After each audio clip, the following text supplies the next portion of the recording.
Fala, meu povo, muito bom dia, boa tarde, boa noite, independente do horário que você vai estar assistindo esse episódio. Carros e Finanças com seu quarto episódio no ar. Estamos aqui hoje falando de um tema bastante curioso que vai trazer muito conhecimento para vocês. João, bola com você. Vou passar logo para você que você possa fazer as honras da casa. Boa, tudo bem, pessoal? Hoje com duas presenças super ilustres aqui, João Felipe e Juliana. Eles que são responsáveis por prospectar, digamos assim, e criar os maiores talentos do mercado financeiro, né? Desenvolver os maiores talentos do mercado financeiro. Juliana atua basicamente identificando novos talentos e João Felipe treinando essas pessoas uma vez que elas começam ali no mercado. Já fiz uma introdução muito rápida, mas vou deixar que vocês mesmos se apresentem. Começando aqui por João Felipe. Boa. Primeiro, obrigado aí pelo convite.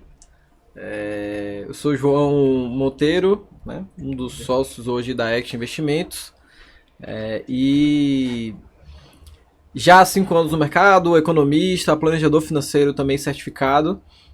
E como o João falou, hoje eu sou já há alguns anos, na verdade, né, desde julho de 21, responsável pela formação de novos assessores dentro da ACT. Juliana. Obrigada também pelo convite, prazer estar aqui. Sou Juliana Libório, sou engenheira civil de formação. Nunca tinha pensado em trabalhar no mercado financeiro, né? Mas eu sempre atuei numa linha mais ali de projetos, de gestão. Foi influência do irmão, não? Um pouco. História aí para contar em algum episódio desse. Pois é. Então, apareceu a oportunidade de ingressar na ACT, nessa parte de expansão. Eu vim, já são quase 3 anos aí, e é assim gratificante. O mercado é muito dinâmico, o dia a dia da empresa também. Então, bem bacana mesmo. Bacana. Então, sem rodeios, primeira pergunta. Uma pessoa quer ingressar no mercado financeiro.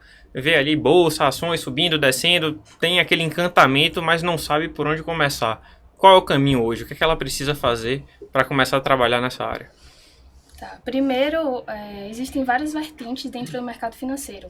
Então, são várias as possibilidades. Acho que primeiro ela precisa entender qual é o perfil que ela tem, o que é que ela gosta. Poxa, eu sou uma pessoa mais técnica, sou uma pessoa mais comercial, eu gosto de um dia a dia com pessoas, ou eu prefiro ficar ali na frente do computador analisando um gráfico, vendo se aquela ação subiu, caiu. Eu gosto de explicar isso para outras pessoas, ou eu prefiro escrever um relatório falando sobre isso. Então, identificar o próprio perfil e a partir daí você vai conhecer as profissões, as possibilidades que o mercado te apresenta, para procurar uma certificação. Normalmente o mercado você ingressa com uma certificação que vai te ajudar, né, a desenvolver a parte técnica naquilo que você precisa e a partir daí você vai se direcionando. Bacana, então vou passar a bola aqui para o João, que você falou que depende muito do perfil, existem várias vertentes. O que uma pessoa pode fazer no mercado financeiro, João? Existem algumas possibilidades, né? Quando a gente vai conversar com... Primeiro que no Brasil, quando as pessoas pensam no mercado financeiro, elas pensam em São Paulo. Sim. E isso é algo que está sendo desconstruído aos poucos. E é um dos grandes orgulhos que a gente tem pelo projeto que a gente está fazendo lá na ACT em termos de expansão.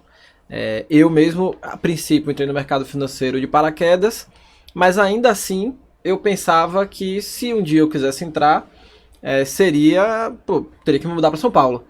Isso eu tô falando de 2018, não tem tanto tempo assim, mas tem um bom tempo. E até hoje algumas pessoas se surpreendem quando vão conversar com a gente falando, poxa, eu não sabia que tinha uma empresa com estrutura dessa aqui em Salvador, com o tamanho que vocês têm. Pensava que eu ia para São Paulo, ou então eu trabalhava em banco aqui mesmo, não sabia que existiriam outras possibilidades de mercado financeiro aqui em Salvador que não fosse banco. Então você tem a forma mais tradicional de entrar no mercado financeiro, que seria através de um banco. Você vai começar ali no cargo de agente de negócios, que é um cargo inicial. Você vai trabalhar numa mesa ali de atendimento, clientes geralmente varejo. E você vai demorar um pouco mais para chegar na área de investimentos, né? Então você vai ter que passar ali por todo um processo de preparo de investimentos. Você tem gestoras, né, de recurso, você vai ter casas de análise, que são talvez caminhos, como o Ju falou, né, caminhos que você vai exigir um pouco mais de tecnicidade do que comercial. Claro que dependendo do cargo que você tem na empresa, mas a princípio algo mais técnico. E você tem a carreira que vem crescendo muito, nos últimos 5, 6 anos principalmente, que é a carreira de assessoria de investimentos, que existe um investimento muito forte de grandes players no Brasil todo, buscando essa expansão, e é um movimento que você tem visto nacionalmente de cada vez mais pessoas procurando saber o que é assessoria de investimentos. É um profissional que vem sendo super demandado, né? Perfeito. Nos últimos anos. Perfeito. Falar em profissional que vem sendo super demandado em serviços novos, vamos passar a bola também para o Elton, falar da consultoria automotiva, né? Eu vejo muitas pessoas que querem comprar um veículo e não sabem por onde começar, qual modelo é o melhor, qual carro faz mais sentido para ele, para aquele momento de vida. E eu vejo muitas pessoas também querendo ingressar no mercado automotivo, nessa área de consultoria, e não sabem um caminho. Então, gostaria que você falasse um pouco da sua experiência e o que é necessário para uma pessoa ser um consultor automotivo. Maravilha, assim, para mim, em primeiro lugar, é um prazer estar com vocês dois aqui. A nossa idade, né, se a gente for revelar aqui, praticamente a gente tem uma bagagem, a gente tem um caminho, né, muito grande, maior que eles, o que a gente já viveu até aqui. E o que me traz, vendo eles dois com esse entusiasmo, falando tão bem, com essa propriedade, com essa maturidade, né, para a área profissional, é o que eu via na nossa época. Né? A gente não tinha essa maturidade, a gente não tinha esse preparo para estar falando sobre profissões. E quando você pergunta em relação à consultoria automotiva, eu volto lá no passado e tento identificar o quão era difícil, né, começar uma carreira nova, um nicho novo, um mercado novo. A consultoria automotiva ela tem pouco mais de 1 ano e meio. E hoje a gente tem um leque, um portfólio muito maior de serviços. Né? Antigamente a gente só tinha o que a gente chamava de avaliação veicular. O cliente ele quer comprar um carro, ele não entende nada de carro, ele contrata o consultor automotivo para o consultor ir lá avaliar o carro. Passar um parecer técnico e o cliente comprar o carro de uma forma muito mais assertiva. Hoje a gente já tem um portfólio muito maior. Eu consigo hoje atender o cliente desde a ideia do sonho dele até a entrega do veículo. E muitas vezes o cliente vem com um sonho e eu consigo construir junto com o cliente, dentro do que eu tenho como gatilhos técnicos, meus processos avaliativos, uma ideia totalmente diferente do que ele tinha inicialmente como sonho. E para hoje ser um consultor automotivo, como a Juliana bem falou em algumas características, primeiro bom relacionamento interpessoal, você vai precisar bastante ter um controle emocional para poder estar trabalhando com o público. Saber trabalhar com o público é diferente do querer trabalhar com o público. Saber que a rotina ela não existe. Você ter aquela rotina de você todo dia estar na frente do computador, no escritório, tendo horário para chegar, horário para sair. Você sabe onde você vai estar, onde você não vai estar no decorrer do seu dia. Na consultoria automotiva isso é totalmente... você não consegue montar essa agenda. Então ela é muito diversificada. Todos os dias você está num lugar diferente.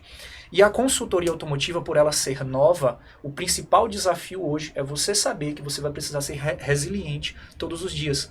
Porque o não você já tem, eu acho que como em qualquer área você já tem.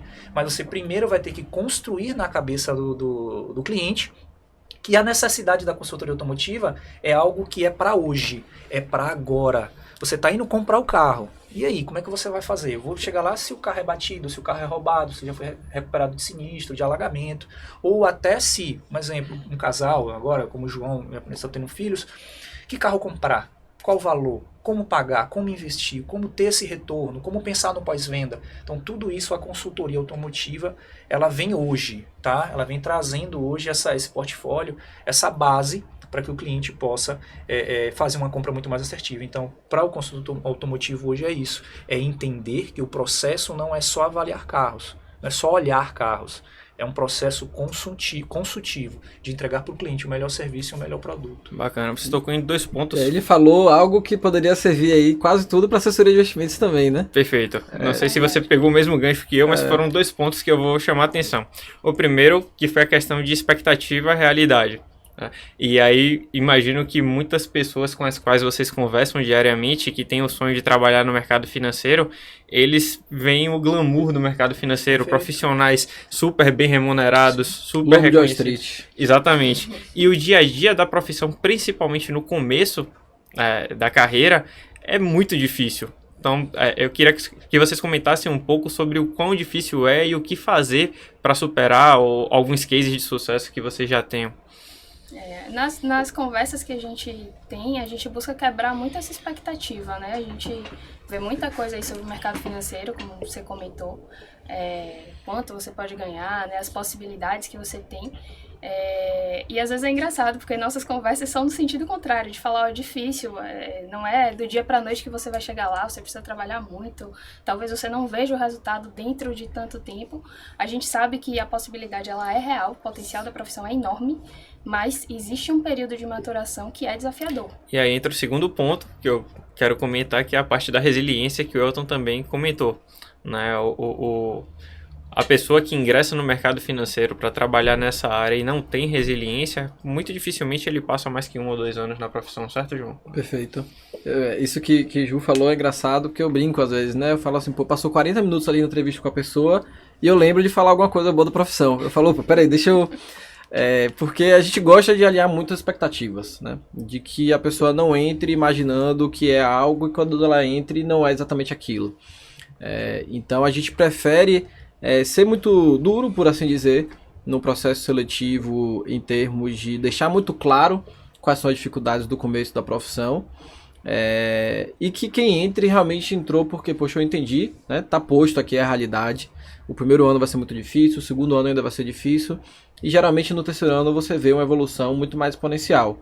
Não que a pessoa não possa dar muito certo no primeiro ano, a gente tem alguns exemplos, não que a pessoa não possa dar muito certo no segundo, mas é muito melhor ela ter a expectativa de, poxa, me planejei, de que talvez por 24 meses eu tenha muita dificuldade. Se acontecer antes, melhor ainda, né?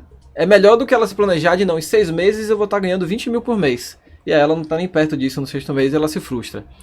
Então a gente prefere alinhar uma expectativa mais baixa para que ela trabalhe com tranquilidade e siga ali o percurso dela de desafios com o mental um pouco mais forte. Até com a questão assim, de humildade e uma disciplina, né? Uma intensidade maior do, poxa, eu preciso sair dessa situação o mais rápido possível. Eu preciso chegar ao patamar financeiro e de estabilidade profissional que eu quero chegar o quanto antes.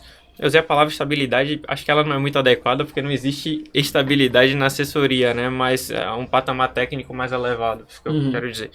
E outro ponto de alinhar expectativas também, que a gente encontra muito nas conversas, é sobre o que você faz no dia a dia. Então, muita gente acha que o mercado financeiro é aquela coisa, né, de montar uma estratégia de carteira, de entender de produto, e esquece que tem toda uma parte comercial ali, de conversar com pessoas, de criar relacionamento, tudo isso leva um tempo. Soft skills. A profissão acaba sendo muito relacionamento. Claro que no início você precisa estudar muito para poder ter conhecimento técnico, mas com o passar do tempo e à medida que você já tem um conhecimento técnico elevado, a profissão se torna muito acompanhamento do cliente, relacionamento, enfim. As pessoas, Welton, que são interessadas no mercado automotivo e que querem se tornar consultoras, elas têm um pouco dessa visão do vou fazer isso porque dá dinheiro, porque o mercado é bom, ou elas vão muito por paixão pelo segmento? Talvez já seja um cenário um pouco diferente do mercado financeiro, ou não?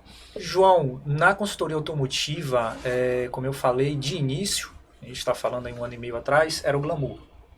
Era o glamour de ser um consultor automotivo, onde você estaria ali lidando com as marcas. Não um simples vendedor de uma loja ali de bairro que está lhe passando um carro para ganhar comissão, né? Exato, exato. Hoje, no cenário atual, a gente já tem por uma questão financeira.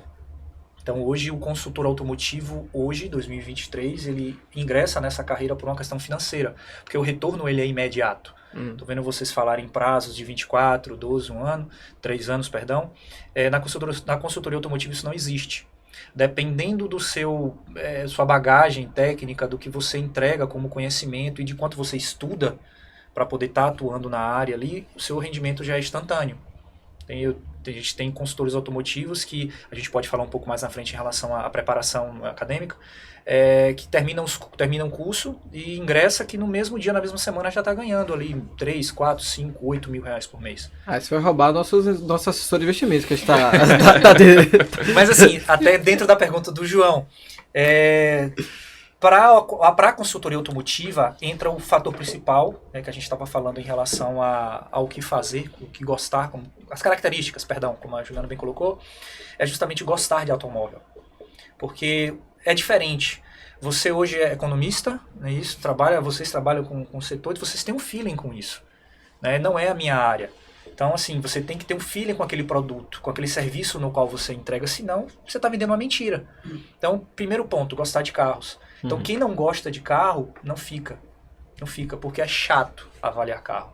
É chato. Da mesma forma como quem não gosta de investimentos de mercado financeiro não fica na área. Imagina você entrar achando que vai ganhar bem, mas lida com o dia a dia de, não sei, ativos maçantes que você precisa avaliar, conversas técnicas com clientes, reuniões exaustivas, muitas ligações. Se você não gostar desse dia a dia, fica muito difícil. Exato. Então, assim, na consultoria automotiva, hoje é por conta mesmo das questões financeiras. Você o investimento não é alto para iniciar na carreira. O treinamento também, a questão acadêmica, ela também não é cara, né? A preparação técnica. Precisa de uma certificação? Sim, precisa de uma certificação. Essa preparação não é cara e hoje a demanda é muito grande e os profissionais que hoje estão, digamos assim, em um nível de que hoje conseguem entregar uma segurança para o cliente em relação ao serviço e a bagagem é escassa. Então a gente tem hoje aqui em Salvador, na Bahia, na verdade, 3 consultores automotivos que conseguem entregar um serviço de qualidade. Então, praticamente, a gente atende o Brasil inteiro. Hoje eu envio carros para o estado, Brasil inteiro.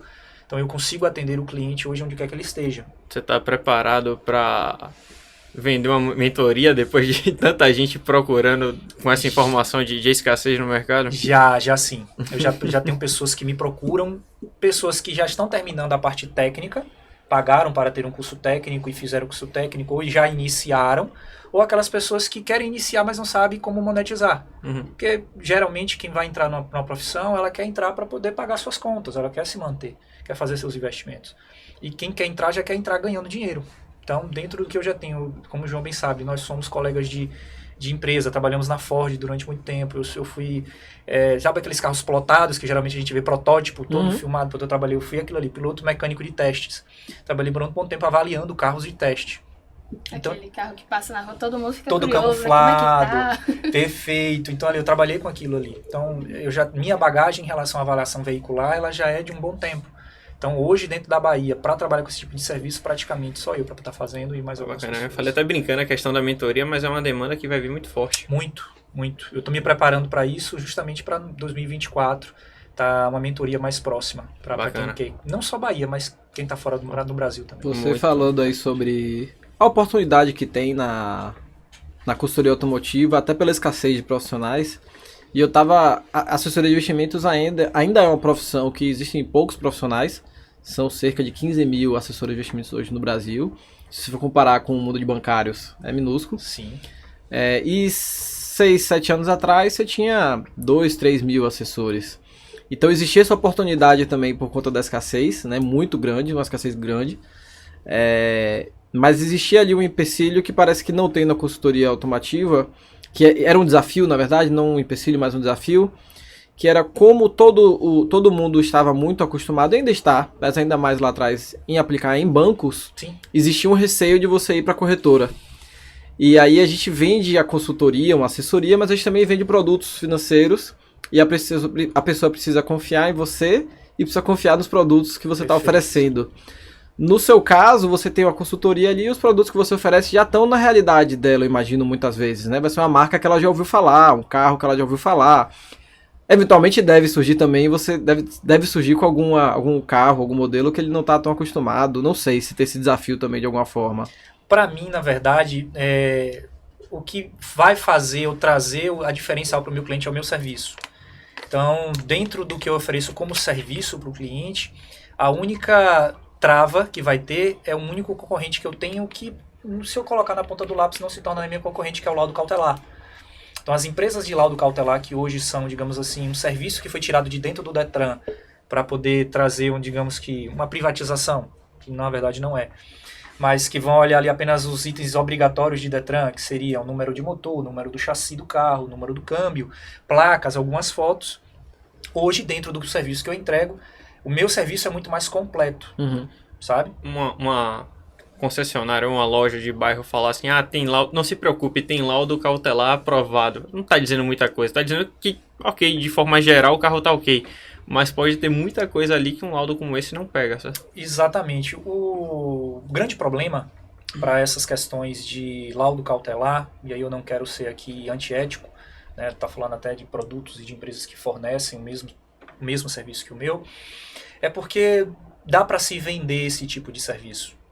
Um exemplo, o João pode muito bem montar uma loja ou uma concessionária, comprar carros batidos, recuperar esses carros, recuperar que eu falo, reformar, pintar e tal, e botar à venda como carros imaculados. Eu compro dessas empresas o meu laudo cautelar, ela vai me dar um laudo pronto, verdinho, carimbado como um carro 100% aprovado, sem nenhum tipo de avaria. E eu já peguei diversos clientes meus que me contratam, né? Estou comprando um carro até mesmo 0 km, com 10 mil rodados, 12 mil rodados dentro de uma concessionária, mas eu quero fazer uma avaliação completa. E eu chego lá, eu descubro na minha avaliação que o carro é batido.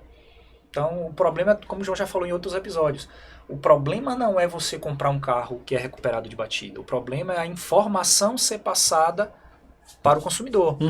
Então, dentro do que eu hoje ofereço, a única concorrência que eu tenho que quebrar é justamente essa, do laudo cautelar. E pelo que eu entendi, também existe você dar uma consultoria ali se aquele carro, aquele tipo de carro, o modelo que ele quer, é o adequado para o que ele quer usar no dia a dia também, né? Perfeito. Então, é algo mais personalizado. Exato. Quando o cliente ele me procura, vou dar um exemplo como o Pedro. Isso. Saiu daqui agora. O Pedro ele entrou aqui na sala, me conheceu com a ideia de ter um carro de 7 lugares.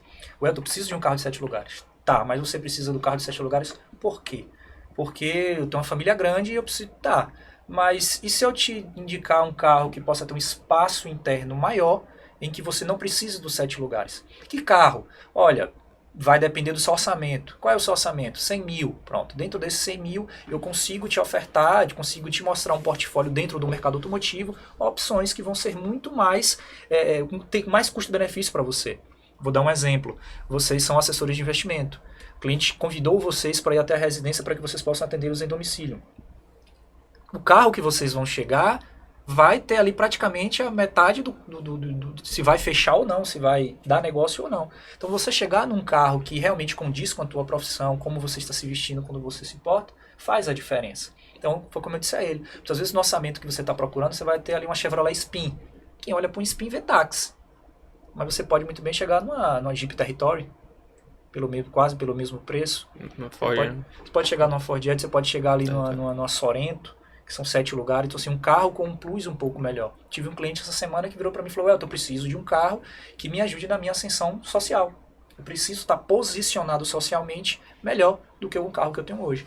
Então, é justamente isso. Muitas vezes o mercado ele olha muito para essa questão de posicionamento. Essa é a parte intangível do carro, né? Perfeito. A gente pensa assim no carro como meio de transporte, que tem uma função de te levar de um lugar ao outro, Perfeito. Mas acaba sendo muito mais que isso, né? Tem uma questão de confiança, tem uma questão de posicionamento, enfim. Mas você falou outra coisa interessante que é em relação a... Você está falando de carro ser, enfim, ter sido reparado, algo do tipo. Você falou, poxa, não tem nenhum problema em comprar esse carro. O que é importante realmente é que o cliente saiba exatamente o que ele está comprando. E é possível fazer um paralelo com os investimentos em relação a isso. O mercado muitas vezes tem preconceito com certos produtos. De, esse produto não presta, isso aqui não funciona. Isso a gente vê muito no dia a dia. Mas muitas vezes não é o produto que é ruim. Às vezes é o cliente saber exatamente o que ele está levando. Pode ser muito bom para alguns, não ser bom para outros. Alguns produtos, por exemplo, muito agressivos. Não invista não, que isso é perigosíssimo. Mas por que não invista? É o seu perfil? Você pode tomar esse risco? É esse momento? Como é, João, você que faz o treinamento dos novos assessores, que isso é passado para eles, né? Qual cuidado que tem que ter ao treinar um assessor que vai lidar diretamente com o cliente para que ele passe as informações da forma mais clara possível? Perfeito. O cuidado é altíssimo, né? Porque a gente lida com valores bem elevados. O nicho que a ACT se especializou é um nicho com um ticket médio um pouco maior. Se a gente for pegar ali hoje, o valor que a gente tem sobre assessoria dividido pela quantidade de clientes que a gente tem, dá um ticket médio ali de cerca de R$800 mil. Numa cidade como Salvador, no estado como a Bahia, a gente tem outras filiais, né? Mas a ACT nasceu aqui em Salvador e a maioria dos nossos assessores são daqui. É um ticket médio bem alto. E além disso, a gente está cuidando do patrimônio muitas vezes, que é o patrimônio da vida da pessoa. Além disso, né? Depois talvez de família, de saúde, sejam dos principais elementos aí da vida de uma pessoa, né? O patrimônio dela financeiro. Então, é necessário muito cuidado. Então, para isso, existe um comitê de alocação ali dentro do escritório que se reúne semanalmente para discutir quais são os produtos ali que a gente quer ofertar e que a gente acha que faz sentido para os clientes. A XP, que é a corretora que a gente trabalha, ela faz uma curadoria e a gente faz nossa curadoria ali interna também de fazer esse segundo filtro. E aí a conversa é muito franca com os assessores, no sentido de você não pode pensar com sua própria cabeça de como você investiria, né? Porque, poxa, eu posso ser super agressivo, mas se o meu cliente está ali, ele só investiu em poupança a vida toda, tem 75 anos de idade, não é ações que ele vai investir, né? A princípio não vai ser, né? A não sei que surja uma outra variável aí que eu não consegui colocar aqui, mas a princípio ele vai precisar de um investimento conservador. Da mesma forma, eu posso ser uma pessoa conservadora, no meu momento de vida pode fazer sentido, e o meu cliente quer investir em ações e quer ter uma posição grande lá em algum ativo de risco. E meu papel e o papel de um assessor de investimentos vai ser, poxa, deixar claro quais são os riscos. Então, se eu fosse resumir, né, em termos da pergunta de João, a ACT faz um trabalho muito forte de ter esse direcionamento para os assessores de bons produtos que podem ser trabalhados. E aí, dentro dessa cesta de produtos, ele vai precisar entender qual é o perfil do cliente dele, entender qual é o momento de vida do cliente, e aí, né, dar as melhores recomendações ali de investimento, que hoje já é possível. Existe uma regulamentação até até julho de 23, que o assessor de investimentos não podia dar recomendações de investimento, o que não fazia muito sentido. Mas nos últimos 6 meses aí já foi liberado e a gente pode recomendar explicitamente o investimento. João, uma dúvida minha que agora vem de fora, tá? Curiosidade, na verdade. Eu que sempre acompanho as redes sociais da ACT, vejo sempre você postando, acompanho também o trabalho. Eu sempre vejo um clima organizacional bem descontraído, né? A gente vê as confraternizações de vocês agora de final de ano, já vi alguns vídeos da Juliana também. Vejo que o clima de vocês é um clima muito humanizado, sempre muito, muito próximo ali. Para eles que estão começando, a quem está nos assistindo também, que quer ser um assessor de investimentos. E aí eu faço um direcionamento para o que hoje a gente vê mais, né, como preocupação. Para a mulher num mundo tão masculino, né, assim, a gente vê que tem muito homem nesse setor de investimentos. Como é que você, como mulher, hoje se sente dentro não só a CT, mas dentro desse mercado financeiro? Sente que essa é bem aceita, ali sofreu algum tipo de bloqueios no início, teve medo? Qual é a sua sensação como mulher hoje nesse mercado financeiro? Eu vejo que tem muito espaço. Na verdade, a gente quer, né, que as mulheres ganhem esse espaço, que se enxerguem lá dentro também. Talvez seja mais uma barreira de achar que é um mercado masculino, mas na verdade é um mercado para quem quer, para quem tem vontade, para quem tem intensidade.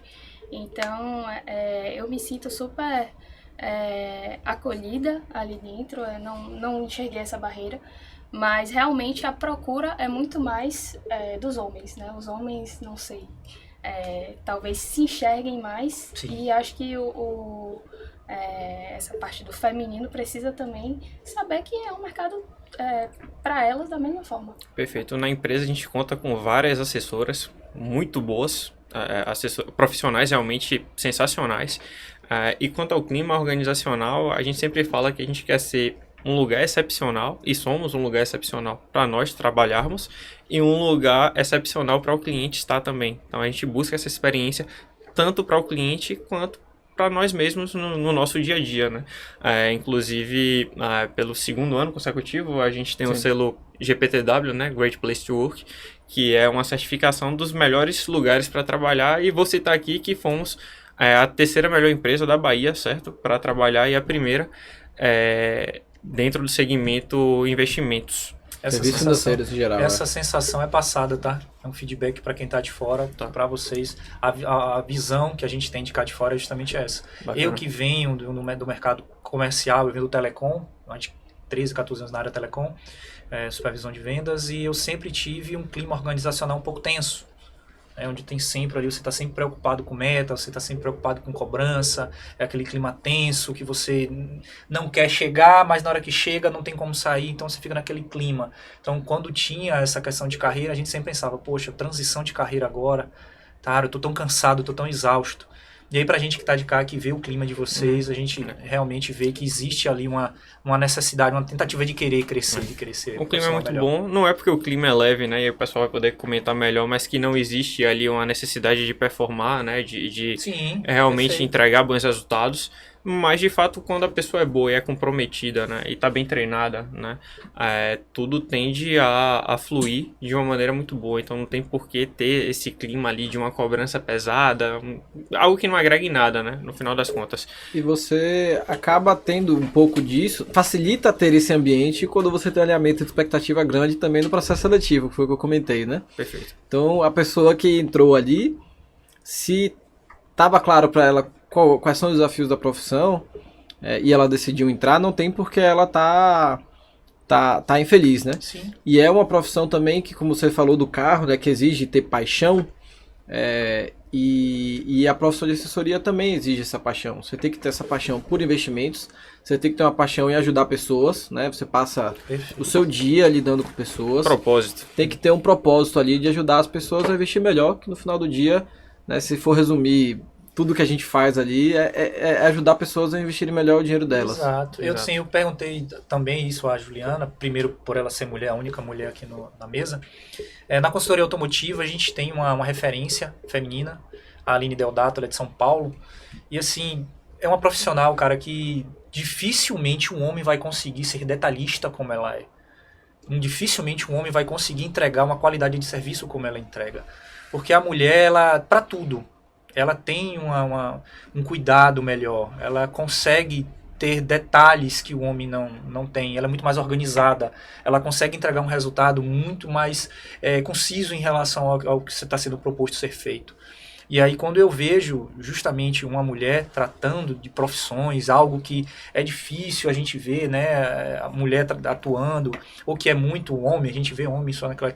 Isso é impressionante, porque o mundo hoje quer justamente isso, quer praticidade, não quer prático. O que for mais fácil fazer é o que eu quero, vou contratar o que seja mais fácil para mim. Pode até pagar mais caro, né? Mas ele não quer perder tempo, até porque o tempo tá cada vez mais valioso. Cara, e eu que estou no mercado há muito muito tempo, dificilmente você vê uma mulher fazendo esse tipo de serviço. Geralmente é mais o homem. Lá na Act, inclusive, o nosso private é predominantemente mulheres, né? São Acho 100%, né? 100%, Acho né? 100%. Sou suspeita pra falar, mas são excepcionais. Assim, Eu sou fã de todas elas, é impressionante. Quando você tem serviços que você precisa entregar qualidade, que você precisa ter tato para lidar com certo tipo de processos, é a mulher. Se você é o homem, geralmente o homem ele é muito mais no automático. Ele faz muito mais no automático. Mulher, pelo menos pelas que eu conheço, das profissões na qual eu acompanho, o processo ele é acompanhado do início até o final. Bacana. E se a gente for falar um pouco de perfil, né? Poxa, você vai bater um papo, vai fazer uma entrevista ou tá de alguma forma selecionando candidatos a assessores, o que você busca ali ou o que faz brilhar o olho quando você fala, caramba, essa característica que ele tem, muito provavelmente ele vai fazer sucesso. O que faz uma pessoa ter sucesso na carreira de assessor? Normalmente é o brilho no olho da pessoa. Então, assim, é aquele fator, né, que a gente busca. E é um desafio também, você em poucas conversas, né, em espaço curto de tempo, identificar isso na pessoa. Mas, em geral, a gente busca essa vontade, essa paixão pelo mercado, vontade de fazer acontecer. Claro que você tem que ter algumas características ali que a gente... vai buscando identificar na conversa mesmo, se a pessoa gosta de uma atuação comercial, se ela gosta do mercado financeiro, o que ela já fez na vida dela, né, para direcionar o próprio caminho para aquilo ali, mostrando que, poxa, ela realmente quer aquilo, independente de experiência prévia e tudo mais. Vou fazer uma pergunta bem difícil. O que chamaria mais sua atenção? Um profissional aparentemente muito bom tecnicamente, mas que talvez não mostre tanta vontade na entrevista, né? Pareça ser um cara um pouco mais passivo. Ou uma pessoa que não tem essa competência técnica, de repente até trabalha em outra profissão, mas tem aquela paixão pelo mercado financeiro, aquela vontade, e ele chega lá mostrando que quer porque quer, que vai. Eu achei fácil. Isso é fácil. Eu achei fácil. O técnico a gente aprende. Você senta, estuda, tira dúvida. Lá na ACT, o ambiente proporciona muito esse aprendizado. Então é muito fácil você chegar do lado de uma pessoa, conversar, bater um papo.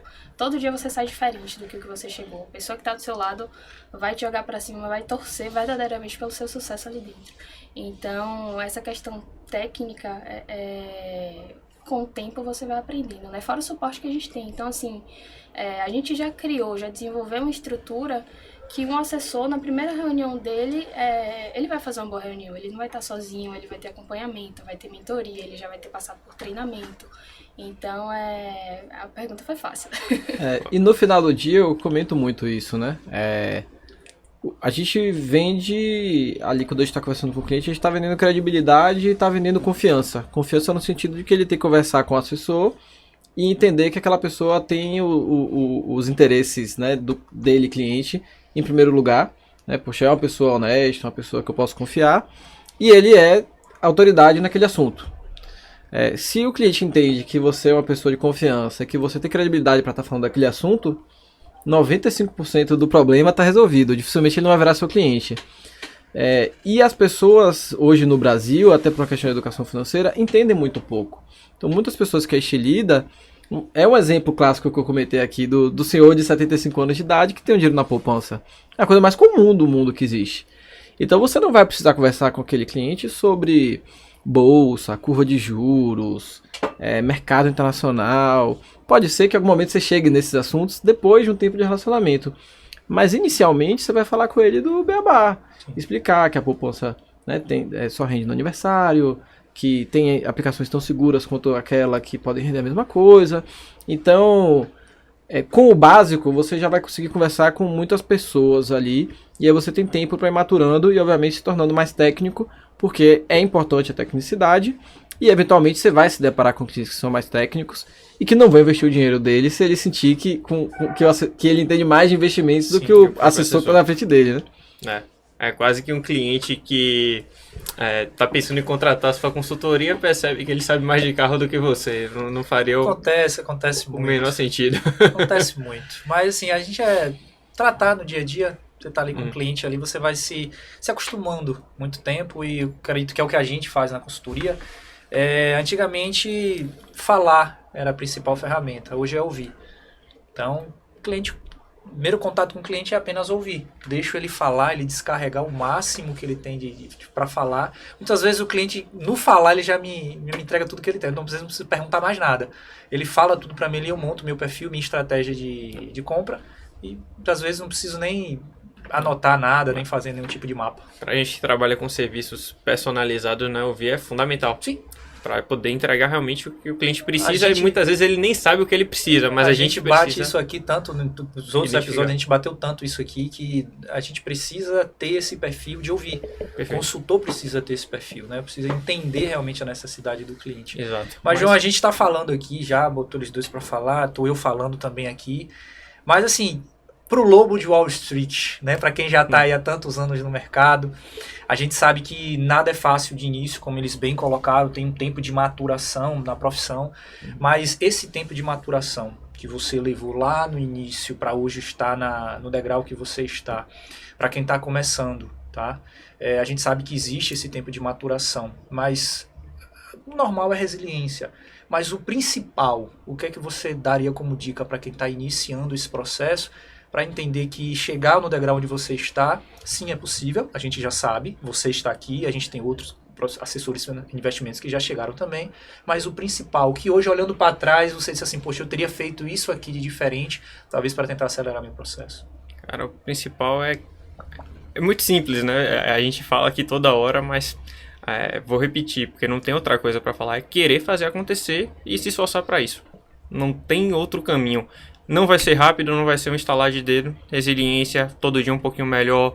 Poxa, tenta chegar cedo, tenta sair mais tarde, tenta fazer uma ligação a mais, sabe? Tomei 20 nãos. Às vezes um sim vale pelos 20 nãos que você tomou. Sim. Às vezes é aquele sim que você traz o maior cliente da sua carteira. Às vezes é aquele cliente que você conseguiu por ter insistido, que vai te recomendar os outros grandes clientes da sua carteira. Às vezes a gente tem vários casos assim no escritório de pessoas que conseguiram cliente depois de 2, 3 anos. E não é esperando. Primeiro cliente? Não, alguns clientes específicos tá. que eles queriam muito. Sim. E que não, poxa, dava uma desculpa, não vinha, mas tá sempre ali. Prestar serviço mesmo, por propósito, por interesse genuíno na pessoa. A gente tem um caso do escritório de um cliente que tinha um recurso, de repente a empresa dele passou por uma certa dificuldade, eles precisaram resgatar todas as aplicações, ficaram com a conta praticamente zerada, e o assessor continuou frequentando a empresa deles para falar de cenário, falar de investimentos, e o pessoal falou, cara, a gente não tem nem mais dinheiro. Aí ele falou, não, mas eu tô aqui. Eu tô aqui para o que vocês precisarem, eu tô aqui para bater um papo, não importa se vocês estão com dinheiro ou sem dinheiro, o meu serviço tá aqui, eu vou entregar o melhor.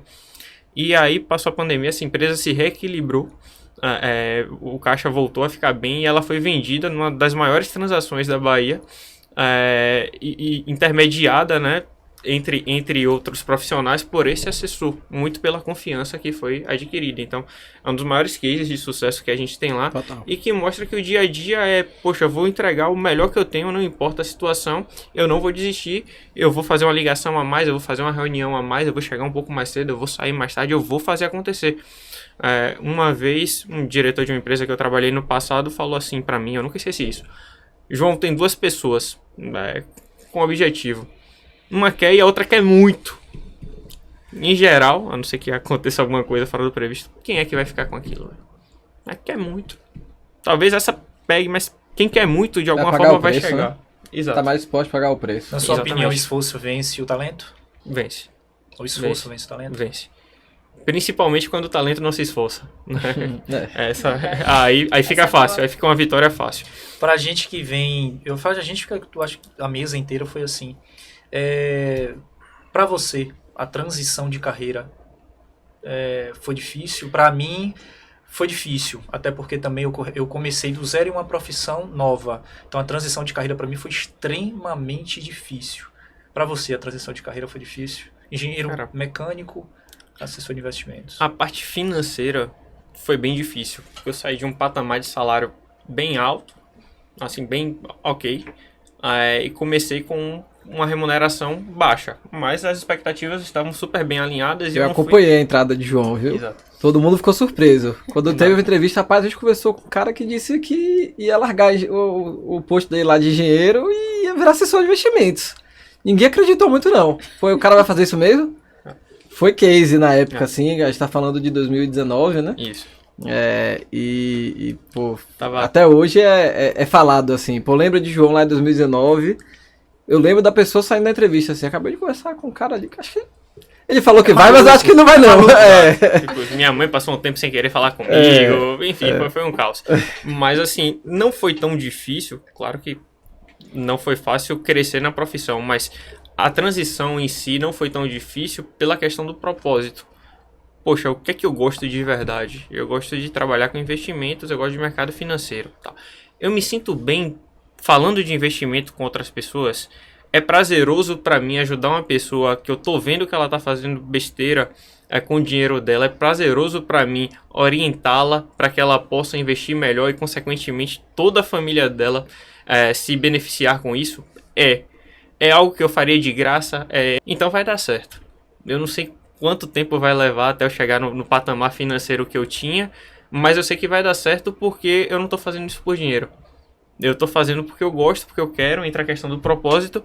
E quando você vai com disciplina, com vontade, com conhecimento, estuda, humildade, né, pra saber em que posição você tá, claro que uma ambição de querer subir, mas respeitando o processo, você consegue chegar lá e consegue muitas vezes fazer com que isso seja mais rápido do que você imaginava. Olhando pra trás, faria alguma coisa diferente? Não, nada. Tudo igual? Tudo igual.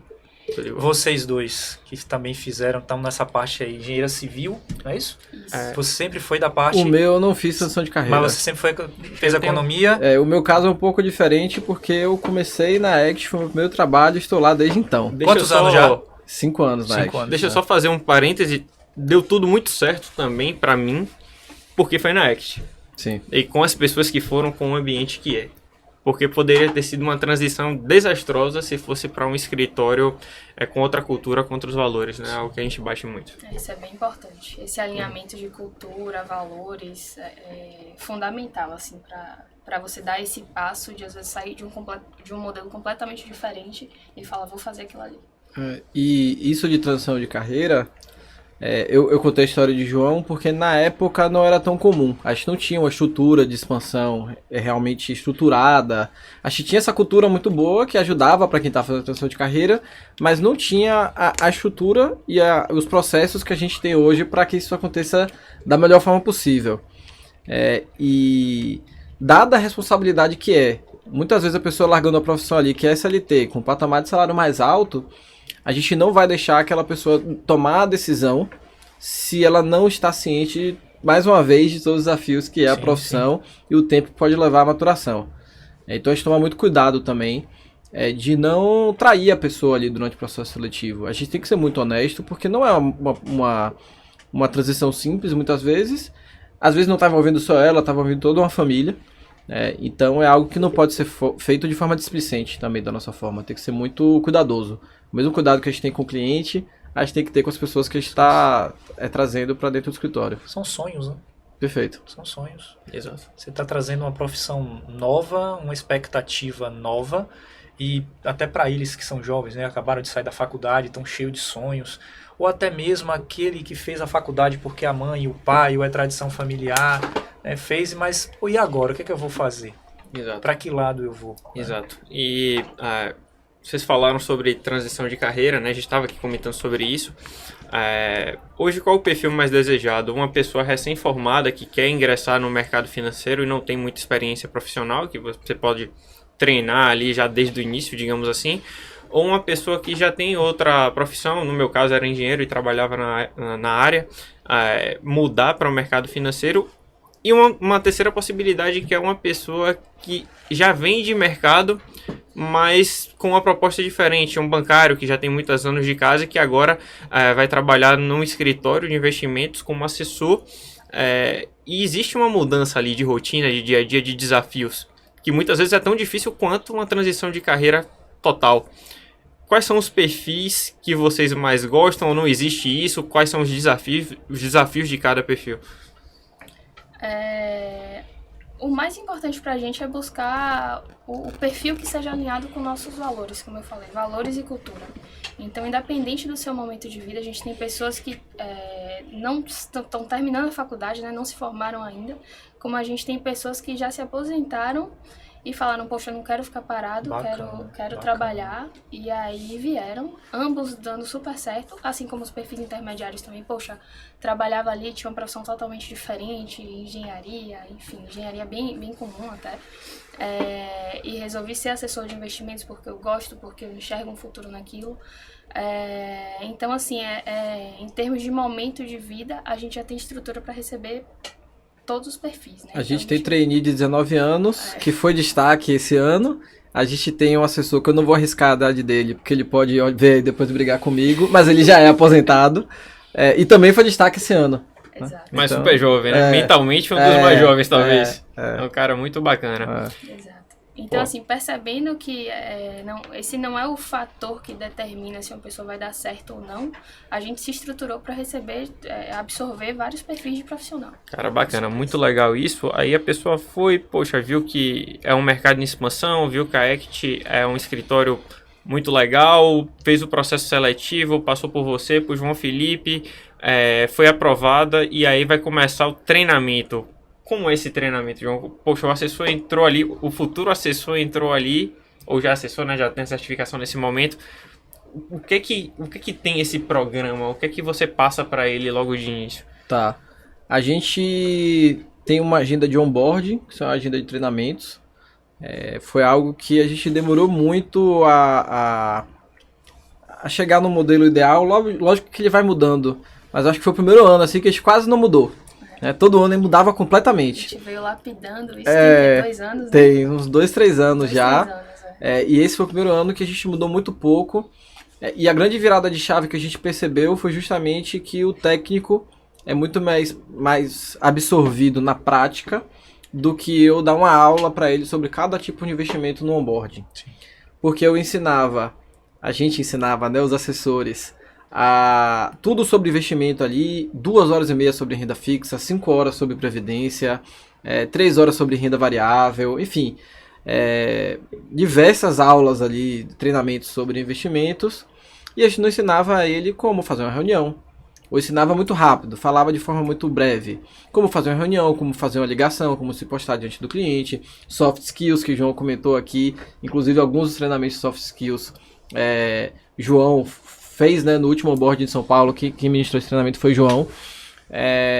Então a gente percebeu que a gente falar muito sobre investimento e não ensinar a pessoa ali a ter o comercial, ela não conseguia nem marcar uma reunião. E aí como é que ela ia botar em prática aquele conhecimento que a gente ensinou para ela?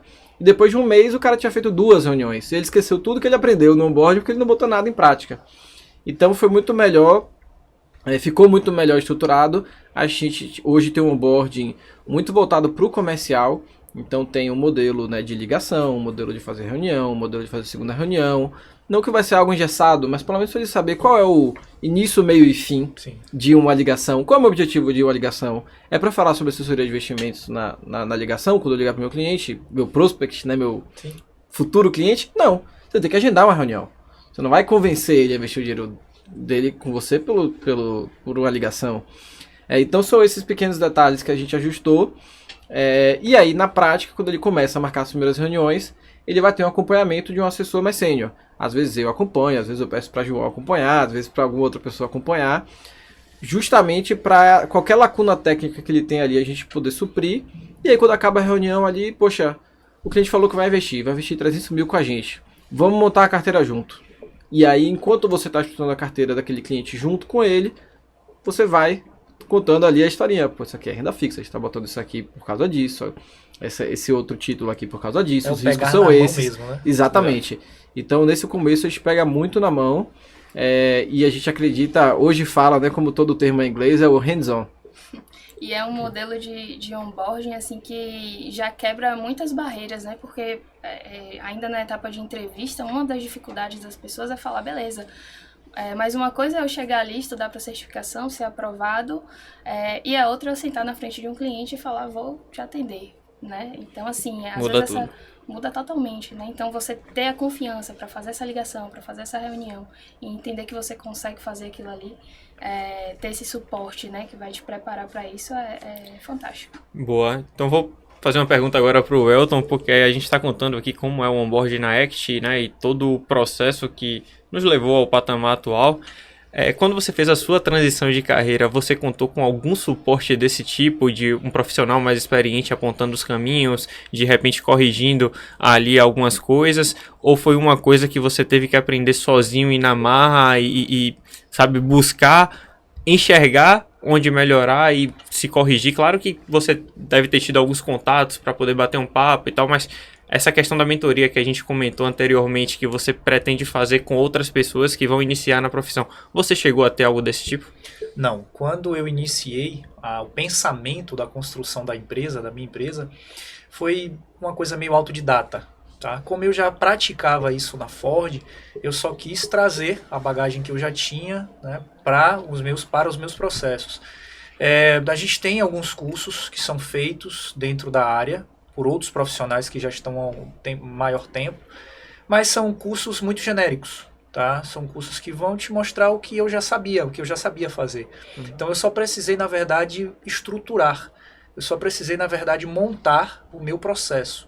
E de lá para cá foi feito justamente de forma autodidata. Eu fui testando, claro que com muita responsabilidade, né, dentro dos processos que eu já tinha da Ford em relação a planilhamento, né, a preenchimento do escopo do que estava fazendo dentro das minhas avaliações, para o cliente ter uma total transparência. Então, dentro do meu processo, mentoria eu não tive, né? Há um tempo atrás eu até tive mais por uma questão de posicionamento, né? De como falar, minha oratória, você vê que às vezes eu gaguejo um pouco, né? Então assim, foi mais por essa questão. Mas dentro do processo mesmo, não, o processo foi construído na forma autodidata. Basicamente, o que você está dizendo é que você já vinha com experiência técnica muito grande, e claro que isso evolui com o passar do tempo, até porque vem novos carros, novas tecnologias, enfim, várias ferramentas talvez para poder fazer alguma avaliação, mas você já trouxe isso com você, é uma paixão, então se atualizar é fácil, mas talvez os soft skills de lidar com o cliente, de qual a melhor forma de apresentar o trabalho para um cliente.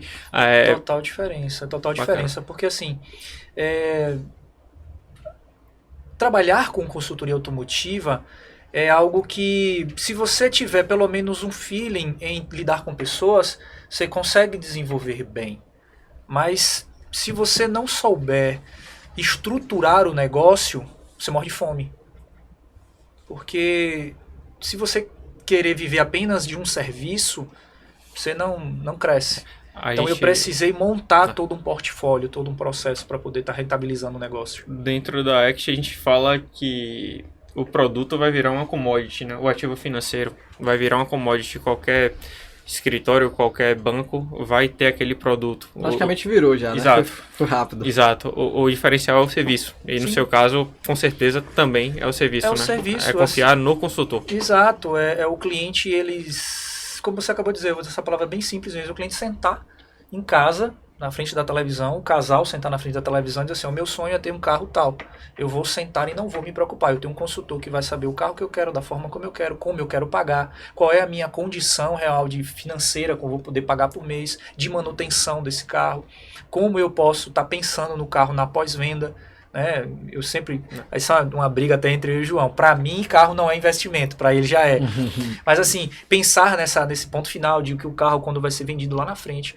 Então, voltando à sua pergunta, quando a gente pensa em consultoria automotiva, esse ponto é o principal, é de como você vai estruturar o negócio, né? Você montar, ser um consultor automotivo, avaliar carros e tal, beleza, você consegue. Mas ter realmente uma ideia de negócio, de empresa, eu trouxe, quando eu iniciei eu tinha 2 serviços, hoje eu tenho 8. Antigamente eu passei ali, como vocês falaram de tempo para remuneração, eu levei em torno de uns 4 meses para ter uma renda. Mas também quando eu comecei a ter, eu tive algo assim que eu nunca tinha ainda tido como referência. E hoje isso só vem crescendo. Tem meses que são menos, tem meses que são mais, mas dentro muito daquilo do que eu entrego dentro da minha empresa. Do que eu mesmo faço como entrega. De suar mesmo a camisa. É a realidade do empreendedor, do autônomo, Perfeito. Que é o caso do assessor de investimentos também, Perfeito. né? Eu vou até aproveitar e fazer uma pergunta para a Júlia, que eu imagino que de repente ela recebe muito. Quanto tempo vai demorar para eu ganhar bem? Quanto tempo vai demorar para eu ganhar X? As pessoas quando vão conversar com você sobre a carreira fazem esse tipo de pergunta? Muito. E assim, eu perguntaria, viu? Boa. E isso é muito relativo, né? Até aproveitando que você estava falando como o seu portfólio de produtos cresceu, eu acho que a gente tem esse paralelo também, porque a gente veio se desenvolvendo e crescendo em termos de portfólio muito para atender as demandas dos clientes. E esse aumento de portfólio também possibilita para o assessor ter outras frentes, né, de geração de receita, digamos assim. Você consegue oferecer mais serviços, você, consequentemente, vai receber por aquele serviço que você oferece. Então, assim, voltando à pergunta, é algo que questionam bastante e é muito relativo. Depende da intensidade que você coloca ali. Quanto mais você faz, mais você tende a ter de retorno.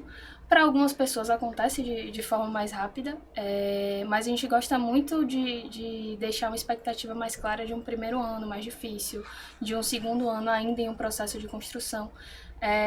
Mas temos vários casos assim, de sucesso. Vocês estão falando de questão de remuneração, mas só por curiosidade. A gente está falando ali de 1 a 2 anos sem ganhar nada? Não. Vamos lá. Meu Deus do céu. A gente... essa questão da remuneração parece às vezes até que a gente foge do assunto quando a gente está conversando com o assessor que vai perguntar ali, mas é porque realmente depende muito, porque o assessor ele é uma empresa, como você falou ali, né? Você tem uma estrutura que você tem que montar da sua própria empresa. Sim. Então o assessor que tem mais confiança para falar sobre outros serviços também, e até para falar dos próprios investimentos, ele tende a ser remunerado mais rápido. Existem assessores que demoram poucos meses para estar ganhando ali 3, 4, 5 mil reais por mês, mas tem gente que vai demorar 1, 2 anos. É natural. E não necessariamente, no longo prazo, o que demorou mais vai estar ganhando menos. Às vezes ele está lá porque é o caminho dele. Acho que o principal ponto da remuneração do assessor é que ela é exponencial. No começo você tem um esforço para um retorno X. Lá na frente você está tendo o mesmo esforço, você tem um retorno 10x, 20x. Então, não é que ele vai receber zero, mas ele vai receber muito pouco, que ele vai ter uma carteira de clientes muito pequena. A gente, como forma de mitigar esse desafio e ajudar os assessores, mais pessoas a fazer essa transição de carreira, ou iniciar na carreira, como o DNI, por exemplo,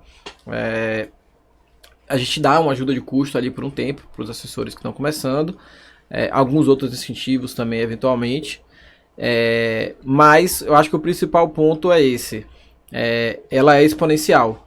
A carreira de assessor tende a ser uma carreira de pessoas bem-sucedidas financeiramente. Assim, o assessor que dá certo, ele ganha muito bem. Ele ganha muito, muito acima da média. Tio João, o Natal chegou. Cadê o Pix? Deixa abaixo.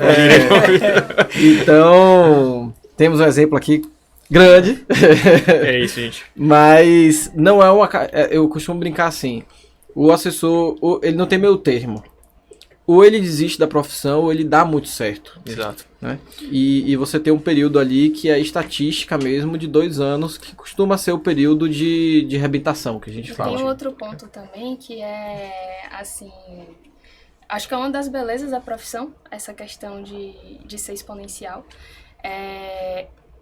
E a gente bate muito nessa questão de 1, 2 anos. Só que quando você pensa em outros modelos de profissão, 3, 4, 5 anos é o primeiro step. Então, assim, quando você vira desse tempo de maturação, que pode ser 6 meses para 1, pode ser 1 ano, pode ser 2, você tende a estar muito melhor do que em outros Perfeito. modelos. E depende de você, né? Porque às vezes você está numa empresa que você foi promovido agora, você não pode ser promovido em menos de 2 anos. Perfeito. Por mais que sua qualidade, sua competência aumentem muito rápido, que você se esforce muito... Isso desmotiva. Exato, você não pode. Então, na assessoria está em sua mão. E uma coisa que me ajudou muito, né? Até que contei um pouco de como foi minha transição de carreira, mas uma foi respeitar o processo, e que eu comentei isso, né? Posso saber que eu estava nessa fase e saber onde eu queria chegar e saber que era momentâneo. A outra foi pensar, cara, eu tô aqui agora, daqui a 6 meses eu vou estar muito melhor. Porque um cliente que eu consigo agora, eu não vou perder, porque eu sou bom, porque eu atendo bem, não tem por que ele ir para outro assessor.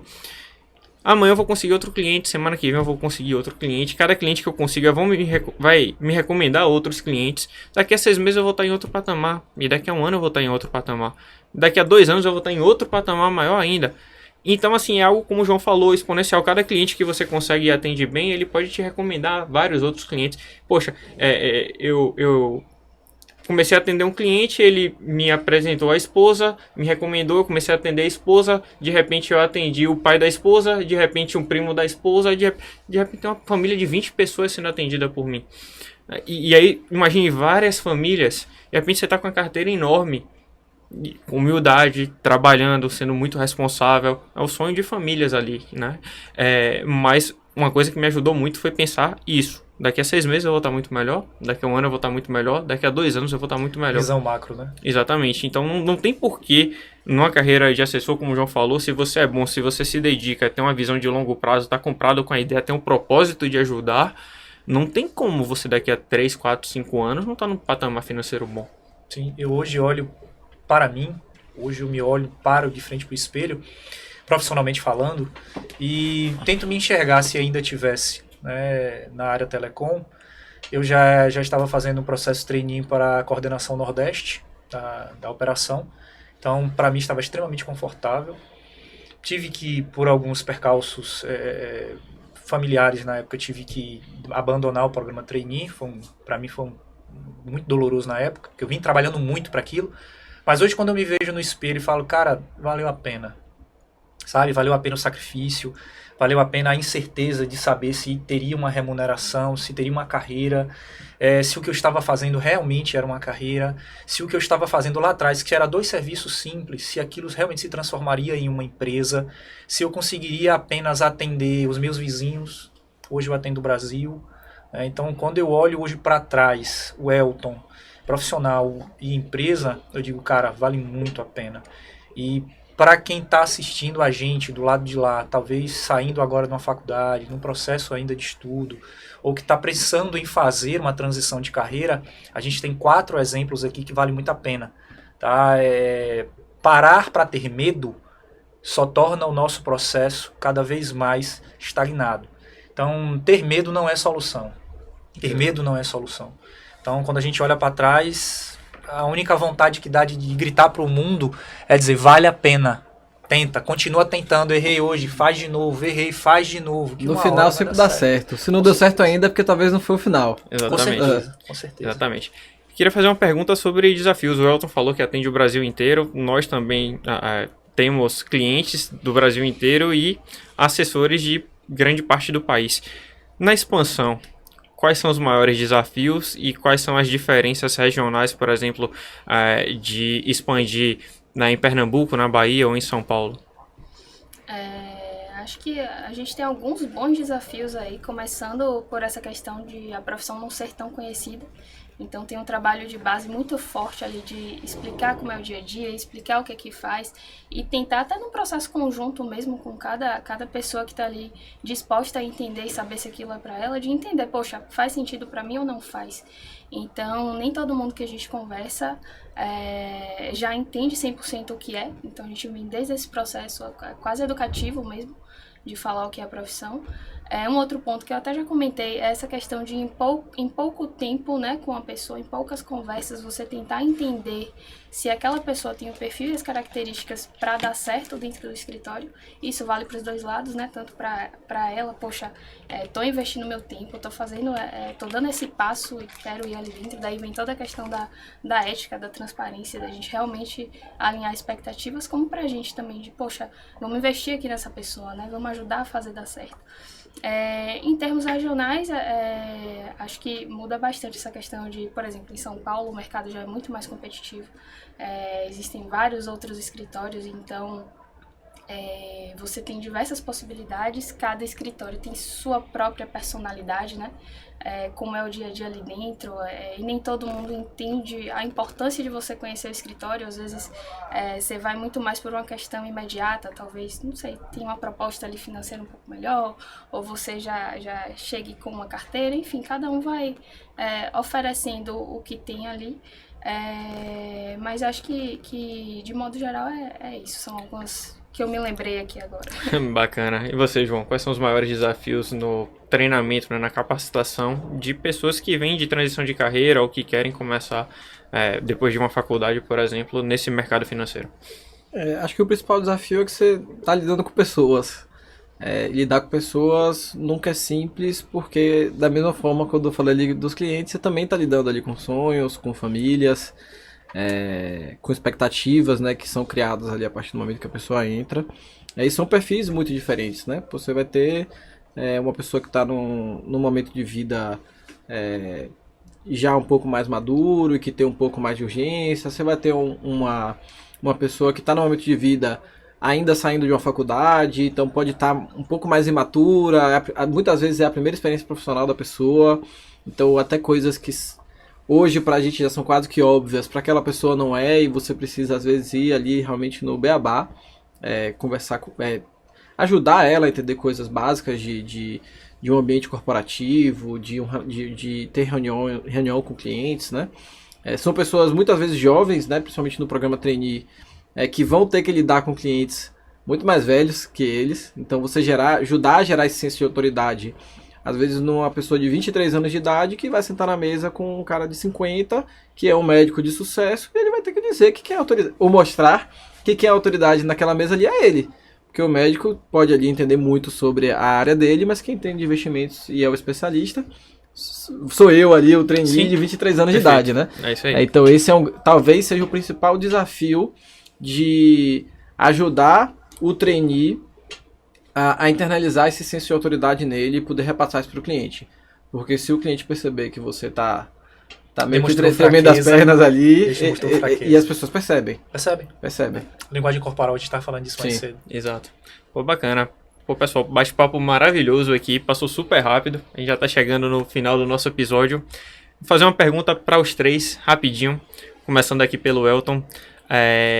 Dentro desse mercado, consultoria automotiva, onde é que você quer chegar? Onde é que você se enxerga e enxerga a sua empresa daqui a alguns anos?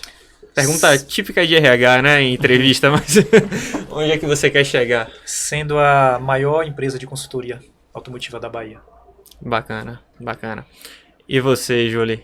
Maiores do mundo. Vamos nessa. Boa, João. Acho que maiores do Brasil, né, para variar um pouco aí. Bahia, mundo, Brasil, eu fui um pouco mais humilde aí que Júlia, mas eu acho que o principal objetivo, não tão concreto, é cada vez mais ser referência para a formação de novos assessores. Todo mundo que pense em fazer uma transição de carreira, pense na ACT. A gente é um lugar que eu tenho certeza que se depender do esforço deles, né, lógico que vai depender do esforço de cada um também, mas se depender do suporte que a ACT vai dar, eu vou ter sucesso. Que ninguém vai fazer tanto para que essa pessoa tenha sucesso. Perfeito, quanto a gente vai fazer. Esse é o objetivo. Bacana. Maravilha. Então, só agradecer a presença de vocês. Pô, bate-papo maravilhoso. Vocês querem deixar algum recado? João? Julie? Sim. A gente tem uma página, né, no Instagram, que é o ACT_talentos. Para quem estiver interessado em ingressar no mercado financeiro, quiser saber mais, a gente sempre divulga processos, informações, conteúdo assim voltado para o ingresso mesmo, então fiquem à vontade para seguir. É um canal de comunicação também muito direto, qualquer dúvida é só mandar uma mensagem que a equipe entra em contato e responde. Você pode repetir? ACT_talentos. E se tiver alguém de Recife assistindo, estamos com inscrições abertas aí pro programa Trainee de Recife em fevereiro. Olha a oportunidade, hein? E também de Salvador, São Paulo, que são nossas principais praças, além de Recife. Não estamos com inscrições abertas para fevereiro, mas a gente está sempre conversando com as pessoas, até para deixar o contato quente ali quando começar algum programa. Maravilha. O Elton, algum recado final? Não, apenas agradecer mesmo pela oportunidade e também agradecer a vocês dois como grandes profissionais pela essa bagagem, por dividir um pouco desse tempo conosco. Essa experiência está enriquecendo esse bate-papo nosso. A intenção que a gente tem com esse podcast é justamente isso, incentivar pessoas, né, a estarem buscando novas alternativas, né, e desmistificando muita coisa. Então a gente sabe que mercado muito masculino, a mulher muitas vezes se priva em estar indo e está tendo até uma carreira de sucesso por ser um universo masculino. E os homens, muitas vezes, têm medo de fazer essa transição de carreira por uma questão mesmo de preconceito, ou até mesmo não tendo a informação correta. Então a gente agradece a vocês por terem vindo a esta banca aqui para passar tanta informação, tanta segurança e mostrar para a gente que é possível fazer isso. E agradecer a você, por meu amigo, por estar junto aqui comigo, hoje entrevistado aqui, né?